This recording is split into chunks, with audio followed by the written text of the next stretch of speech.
It's been good to be with you. I appreciate your encouragement so much, and I enjoy having the opportunity to speak to you. When our son left Harding with his degree and went off to Dallas to seek his fortune, he was talking to one of his buddies down there at work, and he said, "My parents are coming to see me this weekend." And he said, "Really? Both of them?" He said, "Yes." "At the same time?" He said, "Yes." He said, "Boy, you have a weird family, don't you?" You know, that would be funnier if it weren't the truth. In other words, it seems that the families that stay together through the years are becoming the exception and not the rule. And we have so many people asking today, well, what's causing all of the problems? And I'm not going there tonight.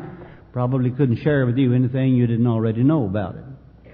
But I do know of three things that I believe, three keys I call them, that will keep a marriage together.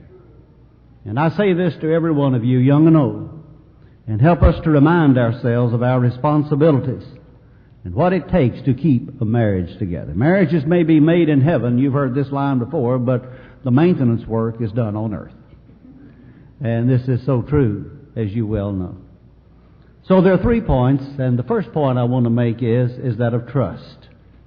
If you would think about it, any relationships that you have in this life must be based upon trust, not just marriage. Friends, neighbors, families, and on you can go with it. One time when I was down in a meeting in Mississippi, there was an old schoolmate of mine, and in the afternoon Sunday we spent our time playing the old game that old schoolmates do, whatever happened to so-and-so. And he brought up some girl's name, and I said, well, I don't know. I haven't heard from her much since we left school, and I just can't tell you where she is. He said, do you know that when she was at Harding, that she cheated on the Bible test? I said, no, I didn't know that. I never had class with her. She did. Brother Richie left the room in his Bible class, and she cheated. I couldn't believe it. She cheated on the Bible test, and he got all exercised about that. And I thought, well, that's probably not the first time or the last that happened. That doesn't make it right, but it happens too often. But what really hit me was I would hate to be remembered 20 years later by any of my classmates as the one who cheated on the Bible test. And now he told me I know it. And there's one thing I didn't wish I knew. But at any rate, there's so many, even here in our school, that cannot be trusted, to be honest. Not just students, but also older ones as well. Whenever we look for someone to help us, we generally look for someone we can trust. Isn't that right? We look for doctors we can trust. We go to lawyers we can trust. We take our car to a mechanic that we can trust. And when we're looking for a preacher, as some churches are right now, we look for one that we can trust. It's basic to all of our relationships and how important it is for it to be in our home and in our marriage. There was a commercial that came on television many moons ago advertising some credit union or something like that, or some bank, and their slogan was, the most important thing we earn is your trust. And I thought, I guess that's true of every one of us. Not just businesses, but individuals. The most important thing that I could earn of my family is their trust. And of you is your trust. And every one of you, I'm sure, understands the same thing is so important. Proverbs 31 begins with this section, a worthy woman. No, it doesn't begin, but about verse 11 it starts. And the first thing said about it is, a worthy woman who can find. And do you know what is the very first thing of all the description of the worthy woman in those next 22 verses? The heart of her husband trusts in her. She's a woman that he can trust. Trust in a marriage is a lot like money. You have to have it before you need it. If you wait until you need it to try to get it, then you're in very bad shape. If you've been saving your money and have a savings account and a crisis hits, you just pull it out, pay it, and move on. Life goes on and there's no problem. But if you haven't made those deposits, then you're in serious trouble. Same thing is true in a home and in nearly any relationship between a husband and a wife. There comes a time when one has to look at the other one and say, you just got to trust me. And it's a sad state of affairs when your partner looks you in the eye and says, why should I? I look upon every day of our lives, in our homes, with our children, with our family, with those we live with and work with. By the way we conduct our lives, we are saying to them over and over again in many, many different ways, you can trust me. You can trust me. You can trust me. I want to give you 3. One way is by telling the truth. The Lord tells us in Matthew 5:37 that it's heard and been said that thou shalt not forswear thyself, but shalt perform unto the Lord thine oaths. And usually when we get into that, the first thing we hit is, it all right to swear in court? And then we go round and round on that. I don't think that was in Paul's mind at all. See, the Old Testament says you can make oaths, but you have to keep those oaths. You have to keep your word. You have to be trusted to tell the truth. But our Lord goes on further and says, don't even make an oath. Be the kind of person where you don't even have to make an oath, because people know who you are and they believe you just because you said it.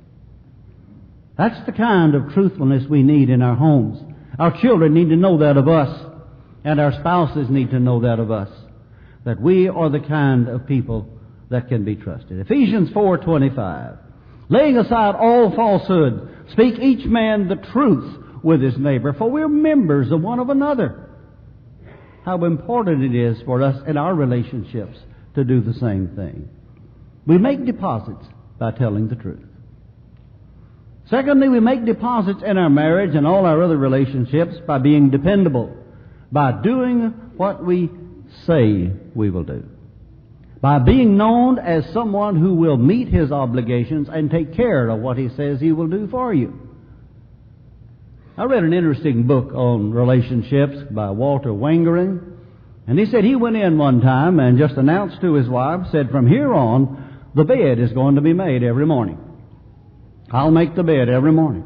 And you go in there and you see that bed every morning without fail. It's made, and that's my way of saying to you, you can depend upon me. Well, that's pretty drastic, man. I don't know if I'd go that far. I don't want to go too much on that. Well, I guess I can brag. I make the coffee every night. Isn't that neat? I pour the coffee in there and the water, and I've done my day's work at home, you know. I do every now and then something else. But at any rate, by the tasks that you have been called upon to do them. And do what you say you will do. Be where you say you will be. And be there when you say you will be there. And be the kind of person that can be depended upon to take care of your obligations, whatever you've said that you would do in your home. But you know, there's another one here that's a little bit different and maybe more important than those two, if at least as important, I should say. We make deposits in our marriage by telling the truth and by being dependable. But we make deposits in our marriage by protecting each other. I'm about to say something very important right here. By protecting each other. My wife needs to be comfortable with me and know that I'm not going to embarrass her. That I'm not going to do anything that would hurt her in public.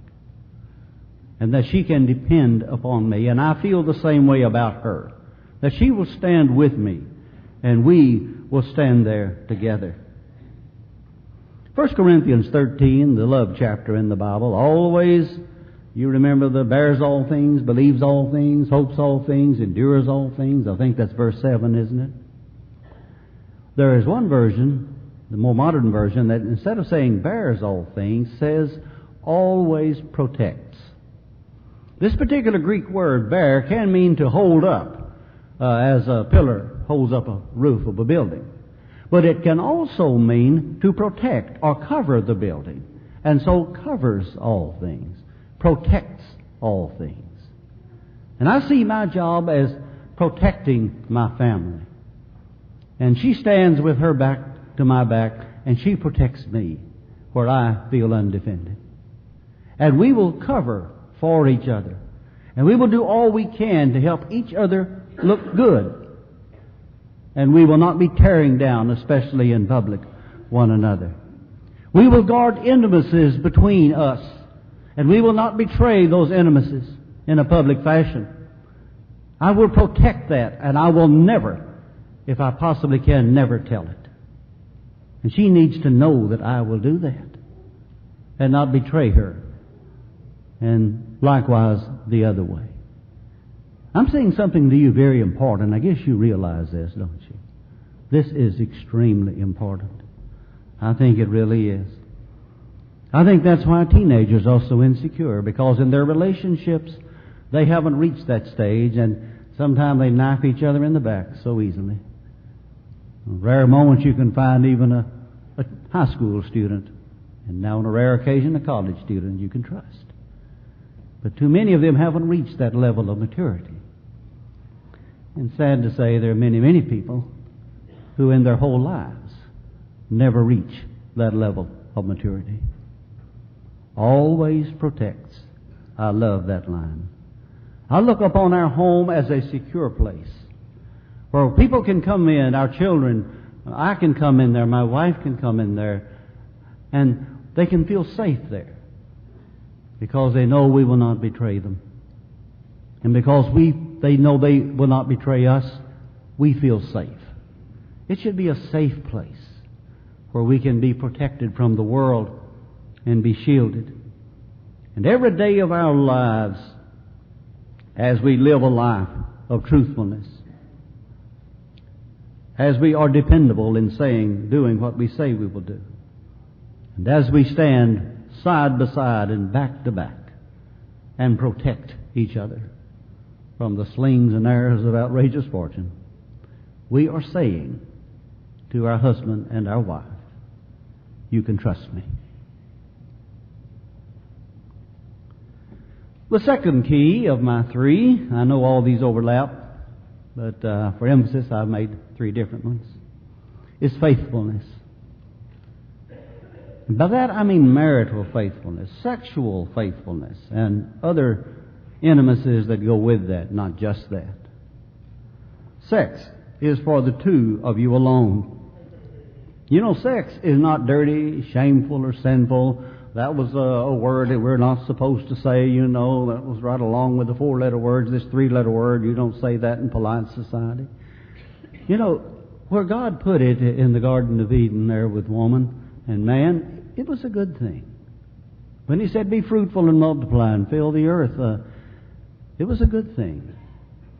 And into the framework of marriage, it is a wonderful thing. But when we use it where God has not allowed it to be, premarital sex, extramarital sex, then it's a shameful thing. I've heard some preachers say, well, you know, one sin's as bad as another, they're all the same. I'm not so sure of that. I guess any sin is bad enough.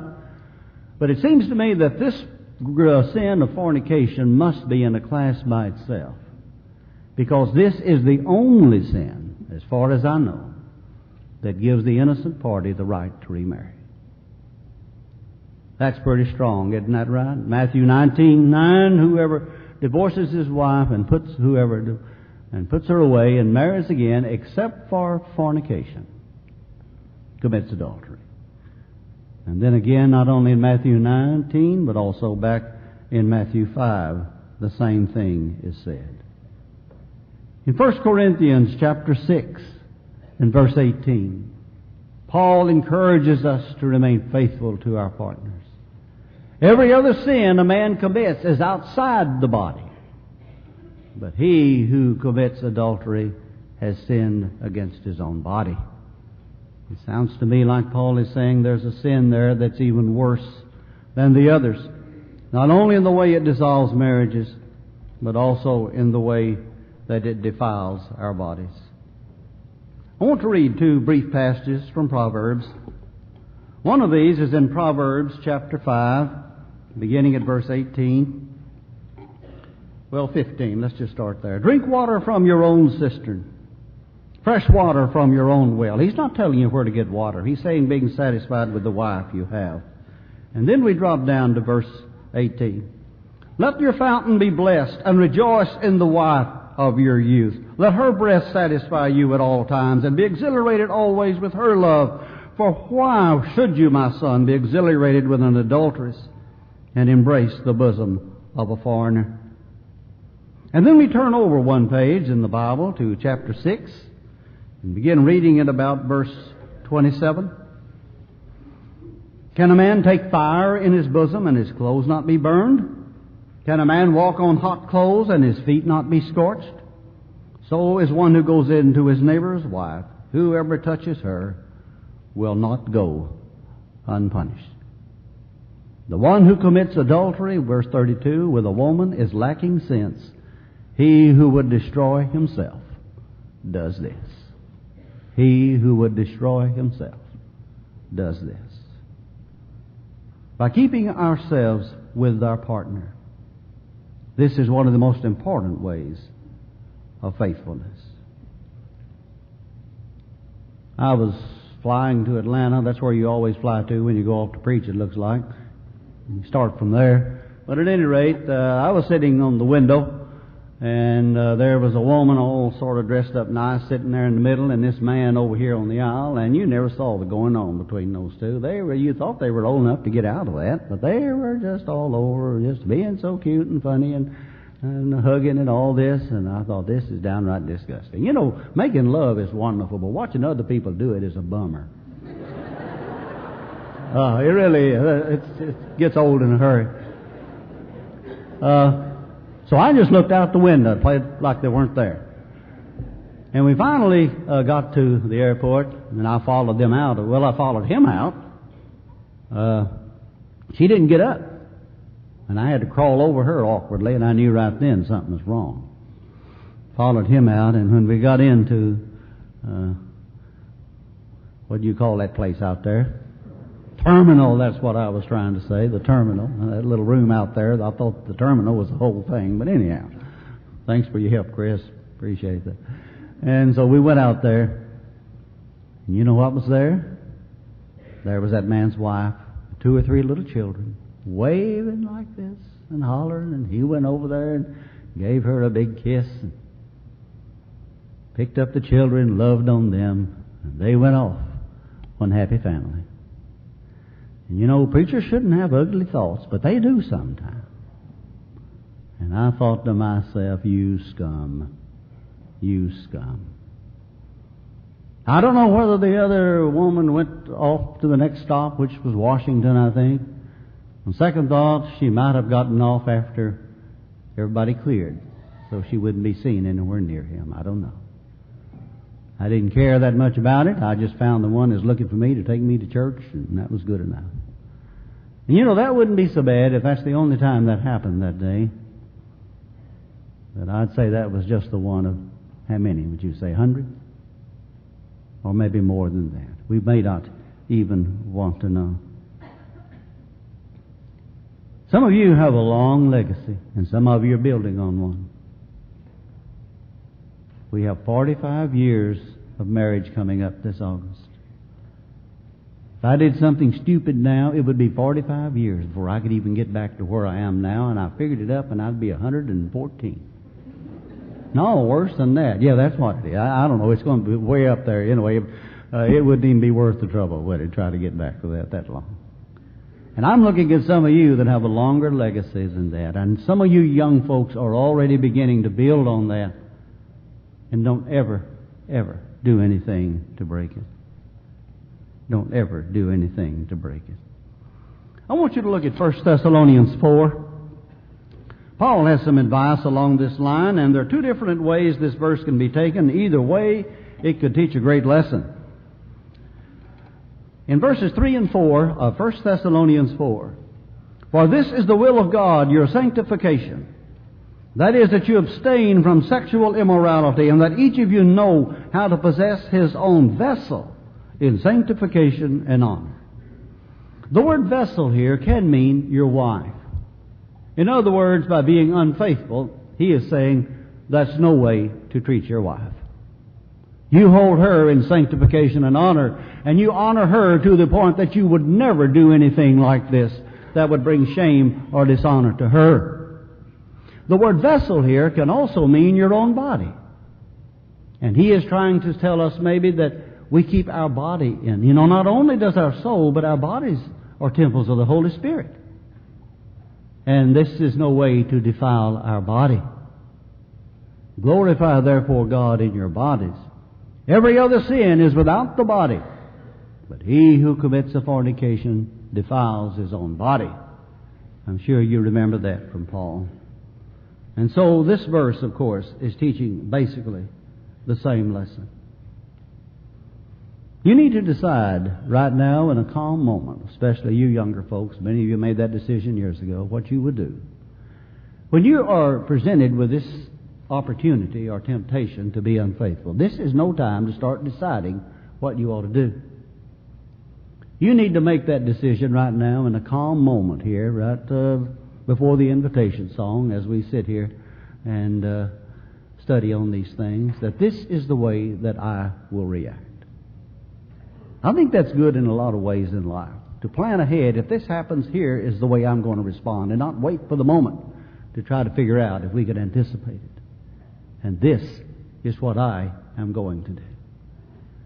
And I think that this is the time to make that decision. And I think this is the time for you to realize that you will never, ever yield to this temptation. Maybe to paraphrase the words of Winston Churchill, never give in. Never give in. Never give in. Never. Never. Never. Of course, he said never give up, didn't he? But it applies there just as well. Trust, faithfulness. The third and the final point is commitment. We had a couple get married in this community, and they came to the college church briefly. And the man just went off with somebody. And 2 or 3 of us elders were asked to go and visit with him. And it amazed you what he said. They'd been married almost no time. And he said, we said, but what about those vows you made to love and to cherish till death do you part? He said, that's just something you say at a wedding. Now, we didn't take that seriously. That's just something you say at a wedding. Well, I have news for him. There's a Father in heaven who takes it very seriously. I hate divorce, says the Lord. The Lord takes it very, very seriously. It looks to me like that nowadays we don't realize the seriousness of this decision. The bond that God has given in marriage and what He expects of a marriage. Marriage is called a covenant. Covenant marriages, that's a big thing nowadays. You hear people talk about covenant marriages. I think every marriage should be a covenant. That's what covenant is. A bond or agreement between two people. You know, the Jewish in the Hebrew do not make a covenant. They cut a covenant. Maybe like cut a deal, we would say. And many people think it has to do with the ceremony of the covenant making, where they actually take the animal they sacrifice and they cut it in two and pass between the two halves of the animal. In other words, saying, if I break this covenant, may I be cut in two, like this animal has been cut in two. You remember the story of Abraham back in Genesis, where the smoking fire went between the pieces. You remember that in Genesis. You may remember also a statement by Jeremiah, who talked about the covenant that his people had broken. In Jeremiah 34:19, he says, when they cut the calf and passed between the pieces. Cut the calf and we pass between the pieces. This is a covenant. It is most serious. Malachi chapter 2 tells us that marriage is a covenant. It is an extremely serious matter, and it is a bond that is not likely dissolved or easily dissolved. In Malachi chapter 2, I'll begin reading about 2 verses here. If you'd like to turn there, verse 13. And this is another thing you do. You cover the altar of the Lord with tears and weeping and groaning, because He no longer regards the offering or accepts it with favor from your hand. And you say, for what reason? Look at 14. Because your wife has been a witness between you and the wife of your youth, against whom you have dealt treacherously, though she is your companion and your wife by covenant. By covenant. That is as serious as it gets. 16, for I hate divorce, says the Lord God of Israel. Our Lord has very, very strong words about this. And I'm sure that all of us realize that it's our responsibility as children of God and as husbands and wives to keep those vows and those promises that we have made. Of course, it takes 2 to keep them. And I know I'm looking into the eyes, and I know that this is cutting into the hearts of people who have experienced a broken marriage, and my heart is with you. And I don't want to be unfeeling or unloving toward you in what I'm saying to the others. And I know that many of you had very little to do with it. But even if you did, it's not an unpardonable sin. You can thank the blood of Jesus for that. But I am talking to those of you that are in marriages, and maybe some of you that are planning marriage, and maybe even some of you that are having troubles in your marriage. And I hope that you will look at this very carefully to see what the real love that God expects is all about. I suppose that all of you are familiar with Fiddler on the Roof. And that part where Goldie asks Tevye if he loves her. And he goes on, or he asks her rather, and she says, but I'm your wife. I know, but do you love me? And then on it goes. And then he says, the first time I met you was on our wedding day. And he said, I was scared. She said, I was shy. So was I. You know how that probably goes on there. I'll not sing it all to you. But our father and our mother said we'd learn to love each other. I think that pretty well described the attitude, or the customs, I guess I should say, of Bible days. They didn't go off to Harding and fall in love. Most of these marriages were contracts made between families. And I've been told that many of them, sometimes the first time they saw the girl they'd married was on the wedding day, just like this song says. And had known about it maybe. There was a girl in Mayfield, my hometown, in case you had never heard of that, who was telling this lady, you know, I'm going up to Paducah and I'm going to meet my husband for the first time. And that was even in my lifetime that happened. So there are customs like that still go on. We think that we're going to fall in love, and that's going to end the whole, begin the whole thing and end all of our problems. Love is a whole lot more than falling in love. Love is commitment. Love is staying with that person day in and day out.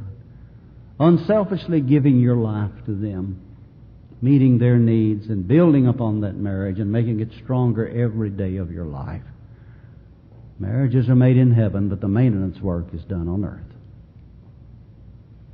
And we need to pray for God's blessings in every way we can. Here's another little story I'll tell you. Oh, I'm going to let you out early, it looks like. 2 more stories, then I'm going to quit. One story is there was a boy that came in to see me in my office, and he said, Brother Pryor, you're an elder in the college church, aren't you? And I said, yes. And he said, well, I want you to write a letter that I can take with me everywhere I go, that I have the right to remarry. My wife confessed to me last night that she had committed adultery. And if you will write me a letter, then I'll have that, and there'll never be any question, regardless of what church I go to. I said, well, I don't think I'll do that this morning. He said, well, why? She told me, there's no doubt about it. She confessed it herself last night. Why won't you? Don't I have the right to remarry? I said, I don't think you have the right to remarry until you have done everything humanly possible to save the marriage you're in, and I don't think you have tried. He said, well, doesn't the Bible say that you can do it? I said, I look upon this as meaning that you have done everything you possibly can, exhausted every opportunity. And if there is no way in the world to save that marriage, and that partner is unwilling even to work on it, and is gone, then maybe so there. But your job right now is to try to get that home back together. And I feel very strongly about that. And I have a problem that sometimes we have misused that verse, Matthew 19:9, Matthew 5, where it just says, except for fornication, now we can run off and get married again. We made a commitment. We made a covenant, as I said earlier. And we're bound by that commitment. Second story, very similar to this. I was off in a workshop on the East Coast, and there was this very attractive young lady whose husband, obviously it was her husband, was in a wheelchair and was not hardly able even to control, his muscles or anything about it. He was just doing good to sit up. I think they may have had him tied up so he wouldn't fall out of his chair. And she wanted to talk to me in between the presentations I was making, and so I said, okay. She said, you see, my husband, he was not like that when we married, and I figured that already. She said he was nearly killed in a car wreck. And the doctors say there is no hope that he will ever get any better than he is now. And will get only worse. And then, I think I'm quoting her word for word, she said, and I am still young and I have needs. Is there anything that I can do? That's a hard one, isn't it? It's a hard one. And I told her that when she married that man, she promised to him and he promised to her that you would love him better for worse, in sickness and in health, and that you would love and cherish him till death do you part. I don't think that's what she wanted to hear that day, but it's what she needed to hear. That was her job now. We should never say what we would do, but I think if something that horrible would happen to my precious wife, and may it never, of course, I think that I would not want anybody else taking care of her. I'd want to be there. I'd want to do it. And I'd resent the fact if I were excluded from it. I really feel that way deeply. And I believe there are probably many of you, as you look to think of your partner, that you feel the same way. But that would be one time you definitely would not want to leave them. Landon Saunders said this, among many things, wonderful things he said. Marriage means a man and a woman looking deep into each other's eyes and saying, I will never leave you. Others may come and go in your life, but I never will. For any reason, ever. If you wrinkle, I'll love you. If you fail, I'll stay with you. If you get sick, I'll feed you, bathe you, and sit up with you. Anything except leave you. I will never leave you. May God add His blessings to His words, and may God add His blessings to each of you in your marriage, in your home. If anyone can be helped and needs to come in a public way, we certainly encourage you to come as we stand to sing.